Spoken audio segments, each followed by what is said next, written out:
Hello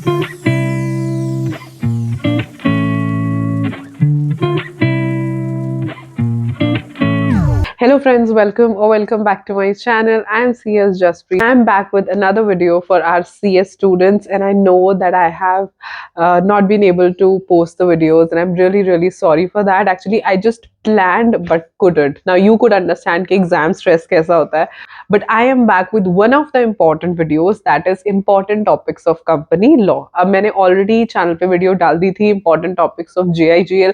अगर अभी तक आपने नहीं देखी है, I'll leave the video in the I button above and in the description box. Go and watch the video. Now company law थोड़ा सा JIGL से डिफरेंट है. कैसे? सी, जो कंपनी लॉ है उसमें अमेंडमेंट्स आती हैं जिसकी वजह से कुछ वेरिएशंस हो सकती हैं. And also I would repeat the thing कि इंपॉर्टेंट टॉपिक्स देने का मतलब ये नहीं है कि आप सिर्फ ये टॉपिक्स पढ़ के जाएंगे और बाकी चैप्टर्स छोड़ देंगे. बिल्कुल नहीं. आपने ये अश्योर करना है कि आपने प्रायोरिटी बेसिस पे पढ़ना, यानी कि the topics that I am giving you today वो आप प्रायोरिटी बेसिस पे पढ़ोगे एंड देन द अदर्स. और अब मैं ज्यादा टाइम आपका वेस्ट नहीं करूंगी and let's start with company law. Company law का जो पेपर है वो बाइफर्केटेड है ए, बी एंड सी में. ए पार्ट जो है वो 50 मार्क्स का है, बी 40 मार्क्स का एंड सी है राउंड अबाउट 10 मार्क्स का. सो अब क्या है कि मैक्सिमम आपके जो चैप्टर्स हैं वो पार्ट ए में है जो कि 50 मार्क्स का है. फिर राउंड अबाउट 5 चैप्टर्स हैं जो पार्ट बी में है एंड 3 चैप्टर्स हैं जो पार्ट सी में है. बाइफर्केशन के हिसाब से मैं आपको बताती हूँ, आपने सबसे पहले रिवाइज करना है पार्ट बी. बिल्कुल, पार्ट ए और पार्ट बी में ज्यादा इंटरकनेक्शन नहीं है. To be very honest, part A बहुत ही वाइडर एस्पेक्ट की बात करता है, बट पार्ट बी जो है वो सिर्फ बताता है डायरेक्टर्स के बारे में, KMPs के बारे में और general meeting and board meeting के बारे में. So start with part B. It's a very scoring part, 40 marks का है और 40 मार्क्स में 5 चैप्टर्स आपको आते हैं. That is board constitution, directors, KMP, board meeting, general meeting and virtual meetings. अब आप अगर कोई भी स्कैनर देखोगे तो आपको पता चल जाएगा कि डायरेक्टर्स में से सबसे ज्यादा क्वेश्चंस आते हैं. It is one of the most important chapters. तो प्रायोरिटी लिस्ट के हिसाब से अगर आप चलते हो तो आप सबसे पहले डायरेक्टर्स का चैप्टर कर सकते हो. डायरेक्टर्स के चैप्टर के बाद इंपॉर्टेंट है KMP. KMP के बाद आप करोगे दोनों types of meetings, which is chapter number 18 and 19, which is board meeting and general meeting. And towards the end आप वर्चुअल मीटिंग जरूर देख लेना एंड बोर्ड कॉन्स्टिट्यूशन भी देख लेना. Now when I talk about part B, बहुत सारे बच्चों को लगता है ओह वाओ हम इजीली कंपनी लॉ में स्कोर कर सकते हैं, पार्ट बी 40 मार्क्स का है, मैंने सारा कुछ पढ़ लिया, मुझे सब आता है.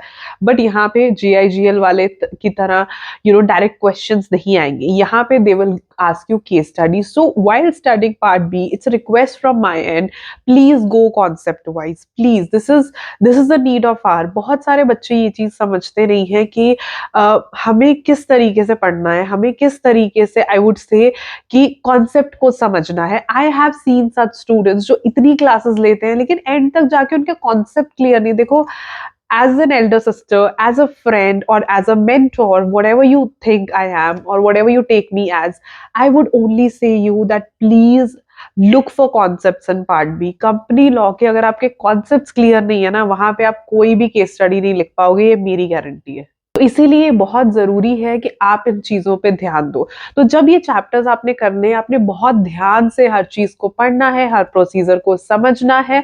सो पार्ट बी करने के बाद, which is of about 40 marks, proceed to part C. Part C 10 marks का है जिसमें से मेजरली चैप्टर 21 में से आता है जो कि प्रोफेशनल मिसकंडक्ट को डील करता है. बहुत सारे बच्चे ना बहुत डरते हैं उस चैप्टर से. Now I am a CA student also, तो हमें CA इंटर के ऑडिट के पेपर में ऐसे क्वेश्चंस आते होते थे प्रोफेशनल मिसकंडक्ट के, बहुत difficult. Compare to that CS में ये टॉपिक नया है तो क्वेश्चंस इतने ट्रिकी नहीं है, लेकिन आपने इस चैप्टर को थरली करना है. फॉर एग्जाम्पल, मैं आपको एग्जाम्पल देती हूँ जिससे सबसे ज्यादा क्वेश्चंस आते हैं clause 6 of part 1 of schedule 1 में से, राइट. तो आपको पता होना चाहिए कि शेड्यूल 1 में कौन से मिसकंडक्ट्स हैं, शेड्यूल 2 में क्या है, दोनों में क्या डिफरेंस है.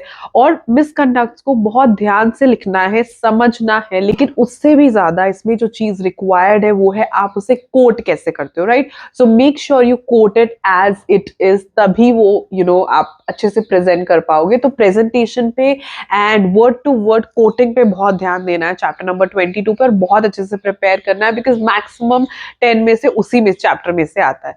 मूविंग टू चैप्टर नंबर 22, ये सेक्रेटेरियल स्टैंडर्ड्स बोर्ड का चैप्टर है। तो अगर आपने पार्ट बी के board meeting and general meeting को ध्यान से पढ़ा होगा, तो जहां जहां पे वो डिस्कस करता है अबाउट कंपनीज एक्ट, साथ साथ ही उन्होंने सेक्रेटेरियल स्टैंडर्ड का भी दे रखा है। तो अगर आपने वो ढंग से पढ़ा होगा तो यहाँ आपको ज्यादा टाइम कंज्यूम नहीं होगा, बहुत फटाफट आप रिवाइज कर सकते हो, जस्ट ओवरव्यू से आपका काम हो जाएगा, आपको ज्यादा टाइम कंज्यूमिंग नहीं लगेगा। और जो मेगा फर्म्स का चैप्टर है वो इतना इंपॉर्टेंट नहीं है, तो वो आप एंड में भी कर सकते हो, कोई प्रॉब्लम नहीं है। तो ये हो गए 50 मार्क्स, राइट। कभी भी ये नहीं सोचना कि बस मैं पार्ट बी और पार्ट सी करके चला जाता हूँ और पार्ट ए छोड़ देता हूँ, क्योंकि ऐसे बच्चे भी होते हैं और बहुत सारे बच्चों के ये क्वेश्चन भी आएगा और आता भी है कि मैम हम पार्ट बी पार्ट सी करके चले जाते हैं, पार्ट ए छोड़ देते हैं। अब क्या होता है ना बेटा, अगर आपको पता है कि part B part C important है, तो इंस्टीट्यूट को भी पता है, पेपर सेट करने वाले को भी पता है, राइट। सो अपना इतना भी अपने पे कॉन्फिडेंस मत रखो कि यही आएगा, यहीं से आएगा। I am sure, I would assure you कि 50 मार्क्स का यहीं से आएगा, लेकिन कोई गारंटी नहीं होती। कभी कभी इतना डिफिकल्ट केस स्टडी आ जाता है कि हम उसे परफॉर्म नहीं कर पाते। And from my and I would say prepare everything, सब कुछ प्रिपेयर करने की कोशिश करो ताकि आप मैक्सिमम टू मैक्सिमम स्कोर कर पाओ। इसीलिए पार्ट ए में से मैं आपको कुछ इंपॉर्टेंट चैप्टर्स बता देती हूँ जो आपने जरूर करने हैं, बिकॉज आई अंडरस्टैंड के बच्चों के पास टाइम की लिमिटेशन होती है एंड ऑल्सो थोड़ा सा होता है ना कि समझने के लिए बाकी सब्जेक्ट्स भी पढ़ने हैं। So I will be giving you few important chapters जो आपने जरूर करके जाने हैं, स्टार्टिंग विद, पता ही होगा आपको, chapter number 2, share and share capital. Any times बच्चे सोचते हैं ये वाला चैप्टर छोड़ दो, बाकी छोटे छोटे चैप्टर कर जाओ, लेकिन वो आपको समझ नहीं आएंगे, वो फिर आप क्रैमिंग बेसिस पे करोगे। तो चैप्टर नंबर 2 में ना अपना बेस स्ट्रॉन्ग रखना, ये चीज देखना कि मेरे एक एक कॉन्सेप्ट क्लियर है, ट्रांसफर क्या है, ट्रांसमिशन क्या है, दोनों में डिफरेंस क्या है, सब चीजें एक जैसी नहीं है। So always make your concepts clear. Then move to chapter number 3, members and share holders. इसमें कुछ इंपॉर्टेंट बातें हैं मेंबर्स से रिलेटेड, शेयर होल्डर से रिलेटेड, लेकिन अगर आपने चैप्टर नंबर 2 अच्छे से किया होगा तो ये आराम से हो जाएगा। फिर करना chapter number 4, debts and deposits. इसमें ना कुछ इंट्रीग टॉपिक्स है, जैसे debenture of trustees, deposit trustees, वो टॉपिक्स की क्लैरिटी बहुत जरूरी है। Then moving to chapter number 5, charges. Charges में आपने फॉर्म्स अच्छे से करने हैं, कौन सा फॉर्म किसके लिए यूज होता है, बिल्कुल ध्यान से करना है। Chapter number 6, dividend. डिविडेंड में आपने प्रोसीजर्स अच्छे से करने हैं, यानी कि जब एक बार कंपनी डिविडेंड डिक्लेयर कर देती है तो उससे उसके बाद का क्या प्रोसेस है, अगर कोई उसे क्लेम नहीं करता तो उसके बाद का क्या प्रोसेस है। तो ये कुछ प्रोसेसेस हैं जिसमें आपको न्यू न्यू चीजें पता चलती है, नंबर्स पता चलते हैं, इतने डेज में बैंक अकाउंट खुलवाना है, इतने लाइक 5 डेज में बैंक अकाउंट खुलवाना होता है कंपनी को, अगर 7 ईयर्स तक क्लेम नहीं किया किसी ने तो आईपीएफ में चला जाता है। तो ये सारी चीजें आपने बहुत ध्यान से करनी है, बिकॉज इस पे क्वेश्चंस आते भी हैं और ये छोटी छोटी चीजें which will help you to get exemption. Then moving to chapter number 7, CSR. अब कुछ टाइम पहले तक सीएसआर इंपॉर्टेंट चैप्टर था, बट बहुत ज्यादा इंपॉर्टेंट नहीं था। ये इंपॉर्टेंट हुआ है करीबन 2-3 अटेम्प्ट्स पहले, जब ये नए रूल्स इंट्रोड्यूस हुए सीएसआर में, राइट। लास्ट टाइम भी एक क्वेश्चन आया था इम्पैक्ट असेसमेंट का, तो one of the students told me ma'am मैंने पूरा स्टडी मटेरियल देखा, वो तो है ही नहीं। And I told him this was an amendment. तो लास्ट ईयर और लास्ट टू लास्ट ईयर में सीएसआर में काफी अमेंडमेंट्स आई हैं, न्यू रूल्स इंसर्ट हुए हैं, जिसकी वजह से ये चांसेस होते हैं कि क्वेश्चंस आ सके। और सीएसआर में ना काफी ज्यादा चेंज आया है अमाउंट्स में, सीएसआर कमेटीज में। सो मेक श्योर कि इस चैप्टर को तो आप बहुत अच्छे से करके जाओ, बिकॉज इसकी जो चेंजेस है ना वो बहुत न्यू है अभी, तो it will help you to clear the company law exam.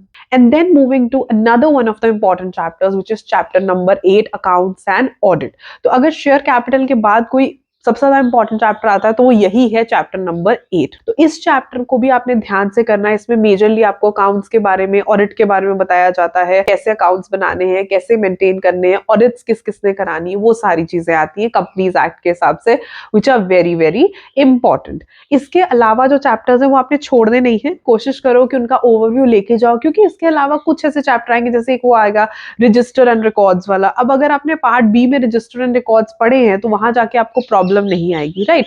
तो वो ऐसे चैप्टर्स हैं जो टाइम कंज्यूमिंग नहीं होंगे, बट दे आर इंपॉर्टेंट। तो मैं आपको यही कहूंगी कि कोशिश करो कि सब कुछ करके जाना, लेकिन किस ऑर्डर में करना है वो मैं आपको अब बता देती हूँ। तो प्रायोरिटी लिस्ट के हिसाब से आप सबसे पहले उठाना पार्ट बी से शुरू करना चैप्टर नंबर 16, डायरेक्टर्स वाले चैप्टर से।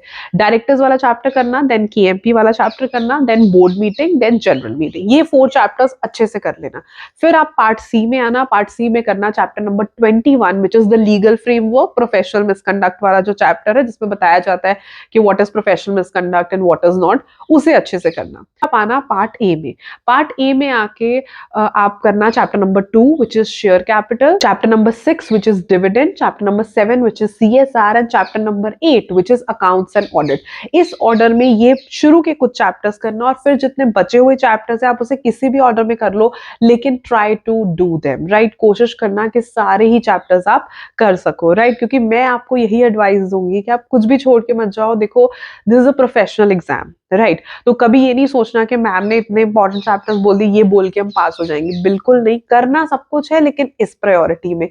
अब एक और इम्पॉर्टेंट चीज जो मैंने JIGL में नहीं बोली लेकिन मैं यहाँ बोलूंगी, that is amendments.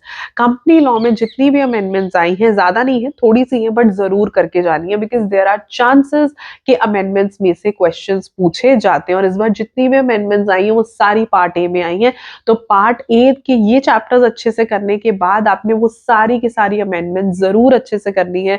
It will help you to score exemption right. So this is my opinion on the important topics of company law.